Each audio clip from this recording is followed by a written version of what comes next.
How to have fun, anytime, anywhere. Step 1. Go to ChumbaCasino.com. ChumbaCasino.com. Got it. Step 2. Collect your welcome bonus. Come to Papa welcome bonus. Step 3. Play hundreds of casino-style games for free. That's a lot of games. All for free? Step 4. Unleash your excitement. Woohoo!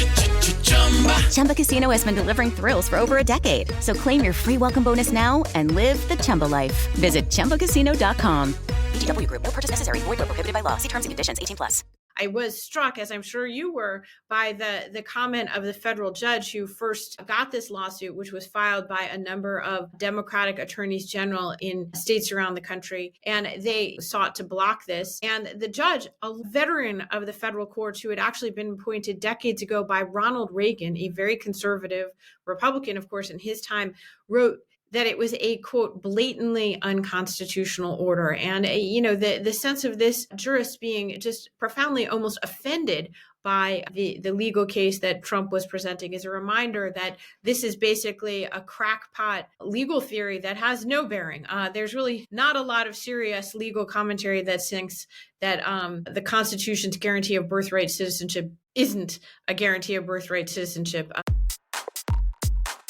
Hello friends, and welcome back to Highly Conflicted, where we unpack the news inside Trump world and what might be coming down next, now at the White House. Donald Trump has completed an extraordinary return to power as the 47th president, vowing to impose his vision and re-altering the political and cultural landscape of the nation. He started off his second term with a dizzying array of executive orders that included pardoning more than 1,500 people convicted on January 6 Capitol riot charges. He attempted to end birthright citizenship and is now seeing whether he can shutter FEMA, the Federal Emergency and Management Agency, and directing the Justice Department to investigate the prosecutors who came after him. In doing so, Trump started the process of ushering in a new era in Washington, where he and his allies intend to push the boundaries of presidential power and bring executive branch agencies close to the White House as part of his sweeping agenda to remake the federal government. That's different from what some of his predecessors have done. For instance, previous Republican presidents and vice presidents have tried to find ways to expand presidential power by wresting away control from Congress. Trump's plan is different. It's about bringing the power of the agencies, whether it's DOJ, the Department of Defense, or DHS, under the umbrella of the West Wing.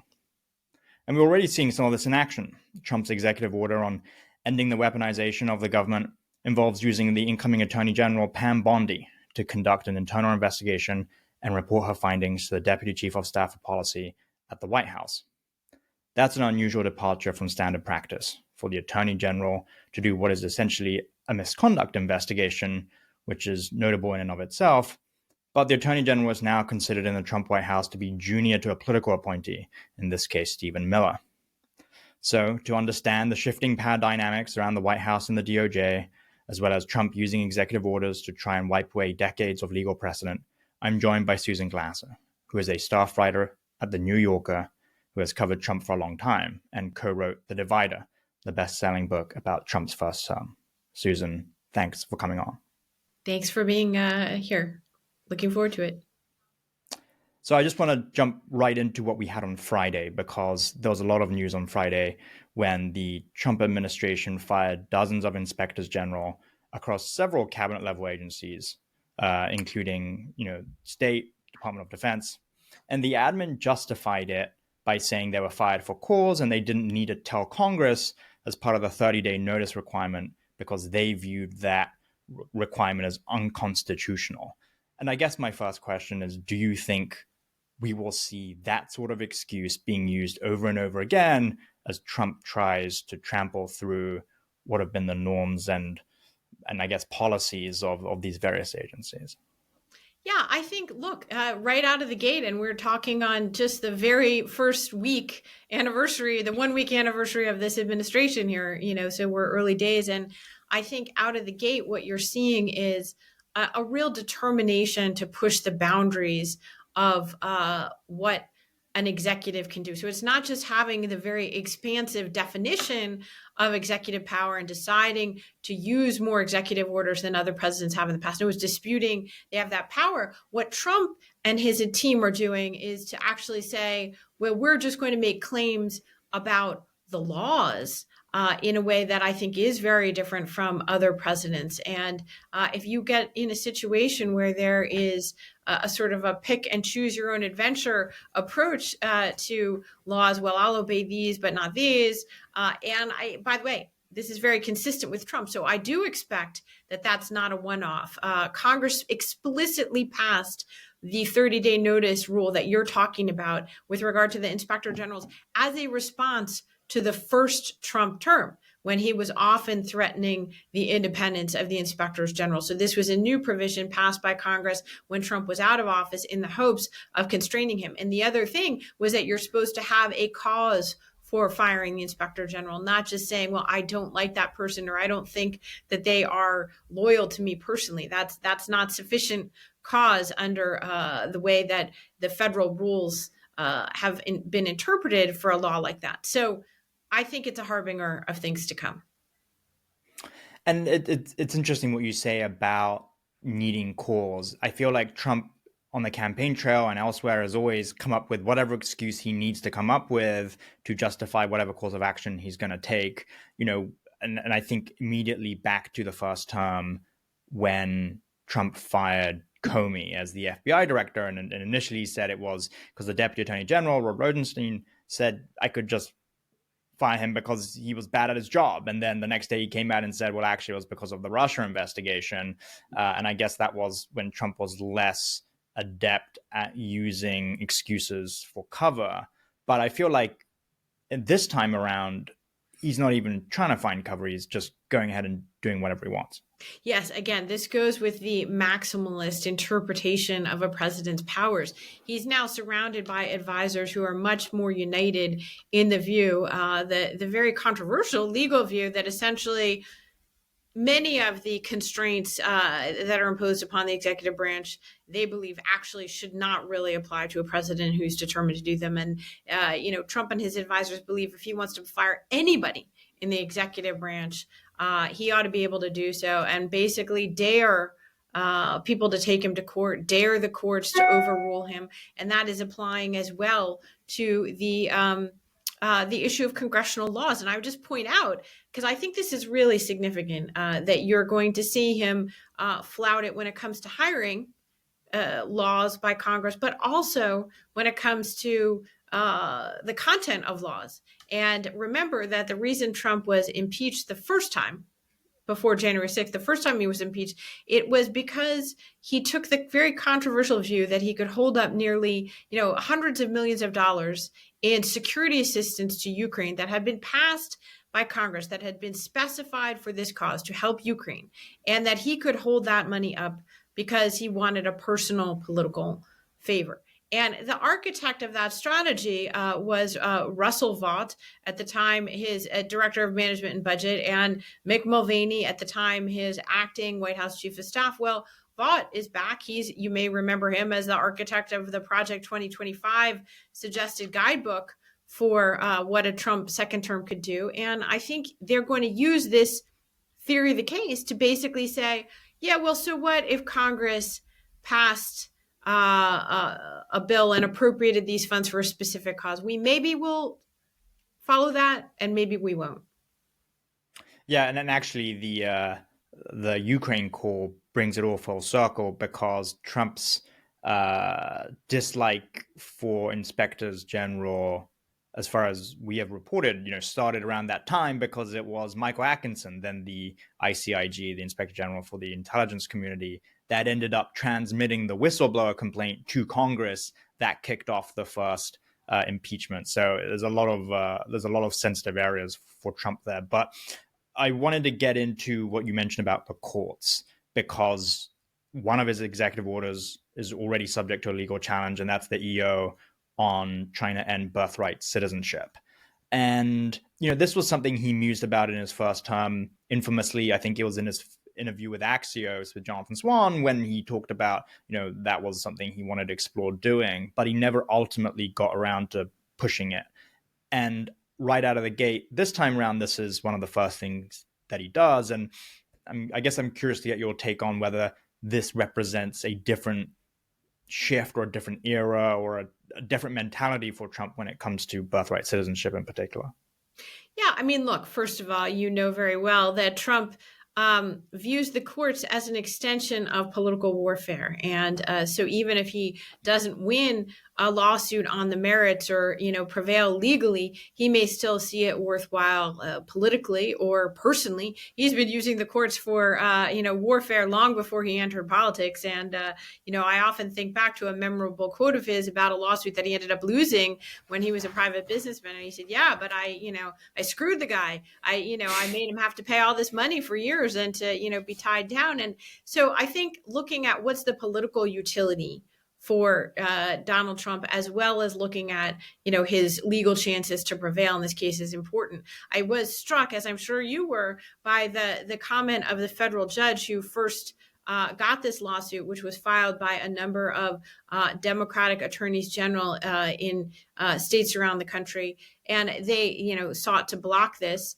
And the judge, a veteran of the federal courts who had actually been appointed decades ago by Ronald Reagan, a very conservative Republican, of course, in his time, wrote that it was a, quote, blatantly unconstitutional order. And, the sense of this jurist being just profoundly almost offended by the legal case that Trump was presenting is a reminder that this is basically a crackpot legal theory that has no bearing. There's really not a lot of serious legal commentary that thinks that the Constitution's guarantee of birthright citizenship isn't a guarantee of birthright citizenship. This is something that seems like almost a messaging lawsuit as much as anything for Donald Trump, a sense to say to his most hardcore anti-immigration supporters, hey, look, we're trying here. And I think that's a classic kind of Trump tactic at this point in time, which is when in doubt, why not give a shot to the most extremist outcome? Because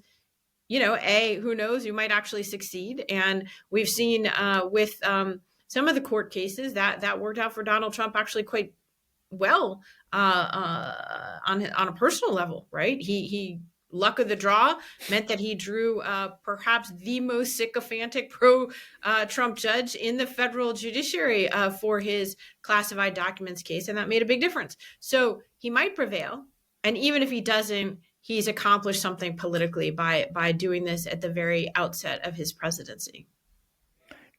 On that point, do you think he actually is interested in ending birthright citizenship? I mean, is there a personal motivation for him? When you wrote The Divider, which is an excellent book and everyone should read, but when you wrote that and as part of your reporting, did that ever kind of come up as a thing? Was there ever a through line into what Trump was looking at policy-wise with immigration, that was a driving, motivating factor for him?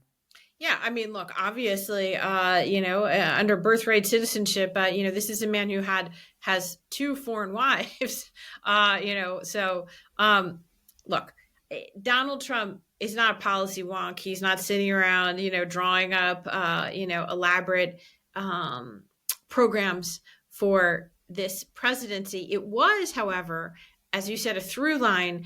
It came up not just the few times it would pop up publicly, but, this was something that they debated amongst themselves, among the Trump advisors throughout his first term in office. And, there are certain immigration hawks, including, especially Stephen Miller, who has been sort of his immigration policy czar throughout this whole period, who favor much more extreme measures. And I think they're the ones who keep putting this, back onto the agenda. The difference this time is, it's not clear what, if any, moderates there are. Perhaps those moderates will emerge from the ranks of some of the business people that Trump has enlisted, either officially or informally, in the new administration. Will his new Treasury Secretary, who comes from Wall Street, will he be a moderating force on immigration? I don't know. But historically, certainly, Wall Street has had a different view of immigration than Stephen Miller has had of it. Same thing you could say with Elon Musk and this early fight among him and his cadre over the H-1B visas for skilled immigrants. But that's a very niche subject. I think Donald Trump thinks immigration's a winning issue for him. I don't know that he cares about the details all that much. And the other executive order I wanted to get to, because it's all kind of the same vein, but this is more on the retribution side of it, I guess, is his executive order to shut down FEMA. And he's had a turbulent relationship with that agency before. He likes the idea of using it as a cudgel and restricting aid sometimes, but then when it suits him, he thinks FEMA is an impediment to his agenda. What is going on with FEMA as far as you can tell? I mean, is this just an agency that he dislikes, or what is the situation there? Well, first of all, I should say Donald Trump is not going to be shutting down FEMA. So let's be clear on that. He does not have the power to do that. And, he and his lawyers maybe can argue about whether this or that individual earmark for Ukraine aid can be held up at the whim of the president. But FEMA is an agency created by Congress, authorized by Congress, and legislatively that exists. And we do not have a king, at least not yet in this country, and he does not have the power to wave his magic wand or throw, a pile of paper towels in the air and say that, he's done with FEMA. So I think that's important to say. You should also point out that he's been lying in a most extraordinary fashion about what FEMA did or did not do in North Carolina and Florida after the hurricanes of last fall and the hurricane season, purely because it happened to coincide with the electoral season in the U.S., and he wanted votes from those states that turned out to be, once again, pretty reliably Republican states, both North Carolina and Florida. So, he's sort of... And also battleground states. Yeah, exactly. Well, not battleground states in the case of Florida anymore. Right. But, basically, he's just lying through his teeth. So, again, what are you doing? You're signaling, you're messaging to your base. This is not one that I expect there to be a real follow through on. Trump has a penchant, as we've already seen in just his first week back into office, of floating pretty outrageous, kind of trial balloons. And one of the tricks, I think we're all Trumpologists now again, right, is decoding, well, what do we make of those things? I do think he's a firm believer in assistance that can be as politicized as possible. He and his advisors basically have a view of the executive branch where almost everything should flow through the White House, where independent, or expertise or science-driven things, or, having the idea of having a cadre of federal emergency experts in this country who know how to respond to things, they want to politicize even that, number one. Number two, remember that FEMA also has a sort of convergence with the question of climate change. And if you're expecting an increase in climate-related disasters in the country, which of course all independent experts are, then comes the question, well, how are you going to fund that? How are you going to plan for that? Whatever. So you're taking two hyper-politicized things and, merging them into the sphere of Donald Trump. So I'm not surprised that he's targeted FEMA, but it's, it doesn't bode well for the folks at that agency, even if he doesn't have the ability to eliminate it. And then the last EO that I really wanted to get to, because, this is an area that we've been tracking for a while, and it's much more direct about his personal grievances, was the attorney general being deputized to effectively conduct what is a misconduct investigation or a kind of a fishing expedition a little bit to find instances of bias against kind of conservatives or Republicans, whether that's to do with school boards, but also on Trump's personal issues. And this was kind of hinted in the language a little bit, is to do with effectively his January 6th prosecution. And I want to tap into your deep knowledge of this and kind of previous administrations. Have you ever seen an executive order where the attorney general is tasked with completing a report to a deputy chief of staff of policy? Yeah, I mean, the whole thing is so unusual that it's hard to, kind of unpack it for me. I mean, look, one thing that we have to conclude from that particular EO and all of them last week is that when Trump on the campaign trail said that, retribution and, essentially vengeance were going to be on his agenda, he meant it. And I think you're seeing that the Justice Department in particular will be a focus of the efforts by the White House to, go after opponents to both in a backward-looking way and also in a forward-looking way. It's again a vision of extreme politicization. There have already been reports in the first few days of moving career attorneys who have real expertise in places like the National Security Division of the Justice Department, moving them to other agencies that might be looking at part of the immigration crackdown, for example. And so, the trend of A, politicization, but B, weaponization of the Justice Department. Trump does this mirroring thing, right, where he accuses often his enemies and opponents of doing exactly that which he himself is seeking to do. And in the first Trump term, when we looked at this and interviewed, again, Trump's own appointees, often the sources of the most damaging stories about him and, what he's done.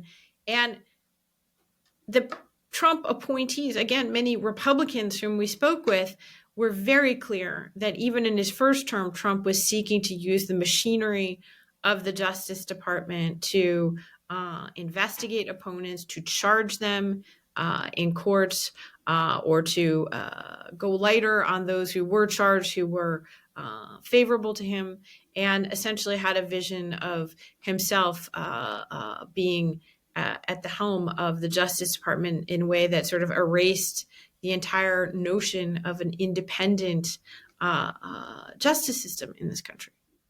But at least in the first admin, he tried to at least keep the perception that the Justice Department was independent, right? Like, he wanted to use the legitimacy and the credibility and the weight of the Justice Department and be like, look, DOJ is investigating whether it's, let's say the election fraud thing. He wanted Bill Barr to come out and say, yes, DOJ is investigating election fraud, because then he could point to that and say, oh, look, DOJ is investigating. It's not me getting involved. DOJ has announced that by itself. And I feel like, and maybe we're not there yet, but we seem to be on this path towards him even dropping the pretense of wanting an arm's length distance with DOJ. And it's more about having the Attorney General essentially do the White House's bidding.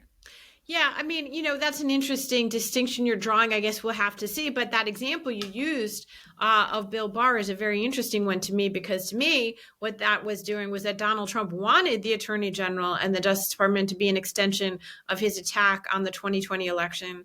And Barr, in that instance, said, no, there is no basis for widespread fraud allegations, and we're not going to pursue that. And then made that statement publicly to the, ire of Trump, and then quit the administration. To me, that is an example of one of the most straightforward potential abuses of power that Donald Trump ever tried to commit.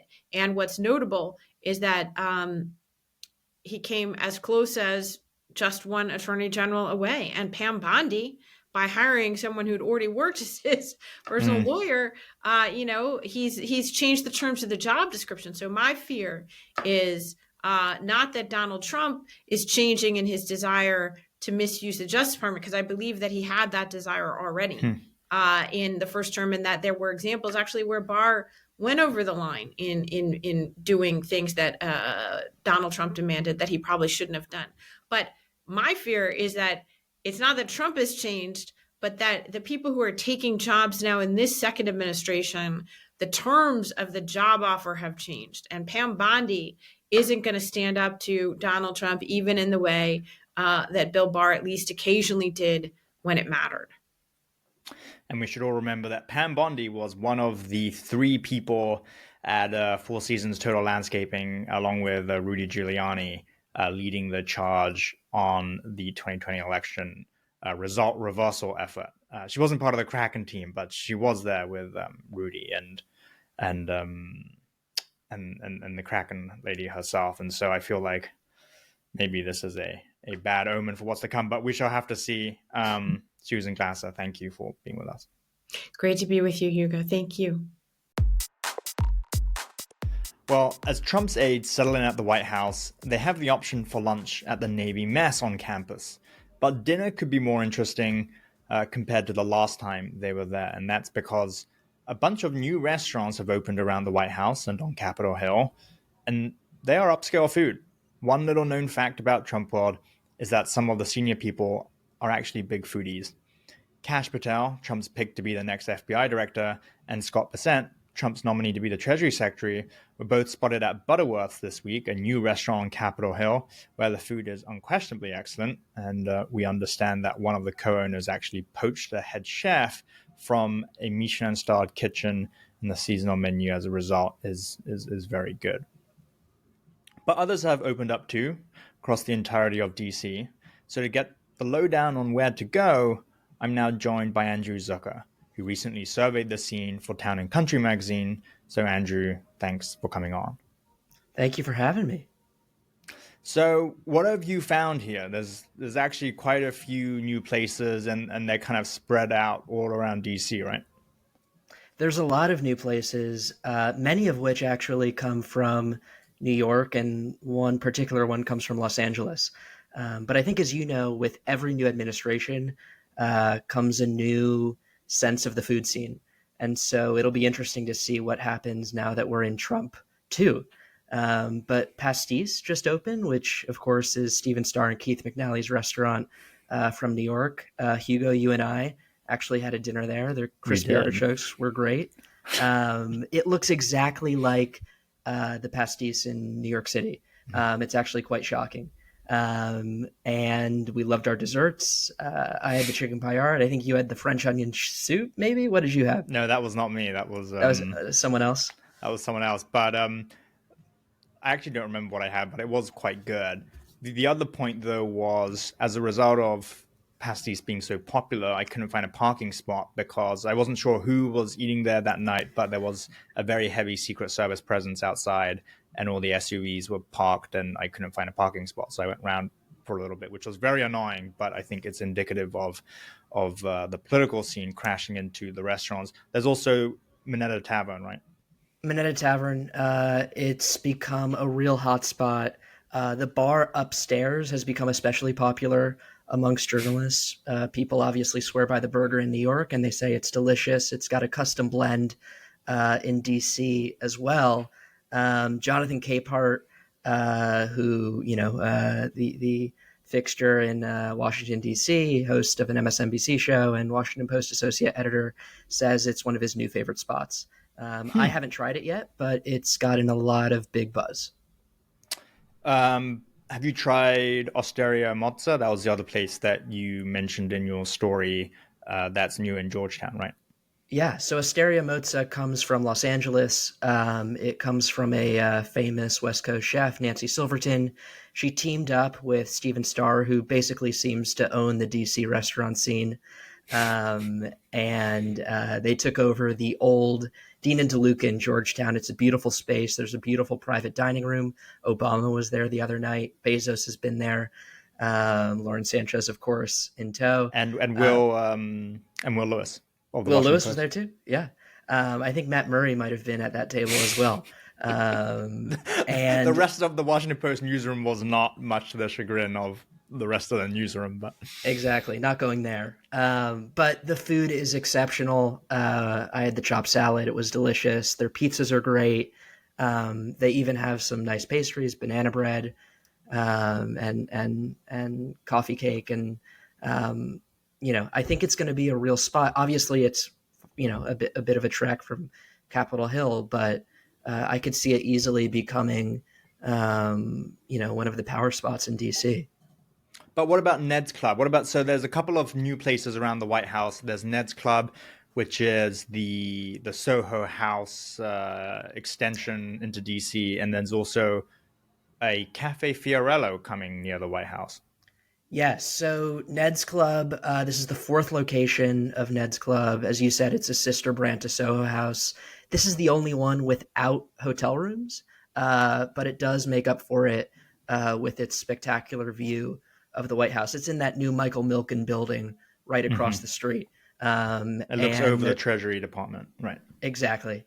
There's a membership committee that's in full force right now, vetting applications. So get them in. I've heard that there's a pretty expensive tier to the membership if you want to be a founding member. But not as much as Casa Cruz, presumably, in New York, because that founding membership was insane.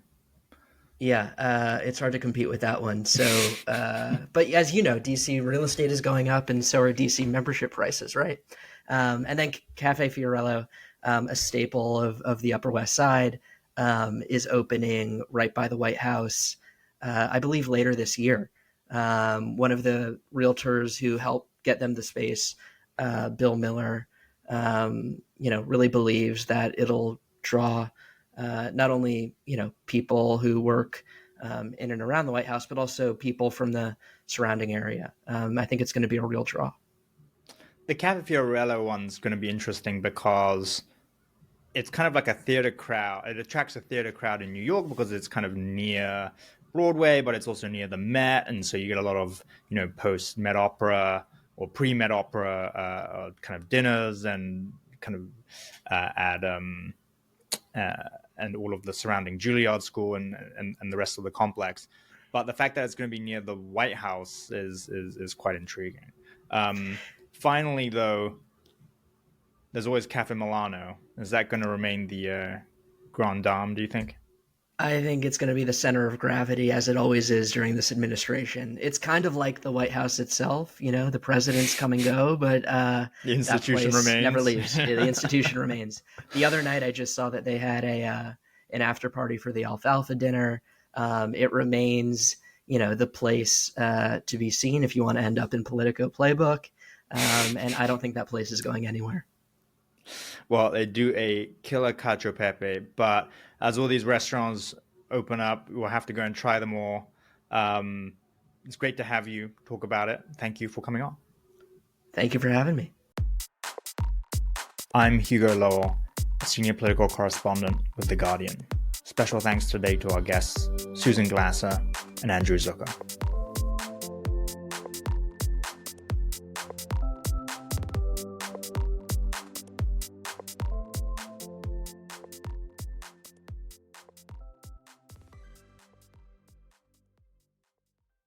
Step into the world of power, loyalty, and luck. I'm gonna make him an offer he can't refuse. With family, cannolis, and spins mean everything. Now, you wanna get mixed up in the family business. Introducing The Godfather at ChumbaCasino.com. Test your luck in the shadowy world of The Godfather slot. Someday, I will call upon you to do a service for me. Play The Godfather, now at ChumbaCasino.com. Welcome to the family. No purchase necessary. VGW Group. Void where prohibited by law. 18+. Terms and conditions apply.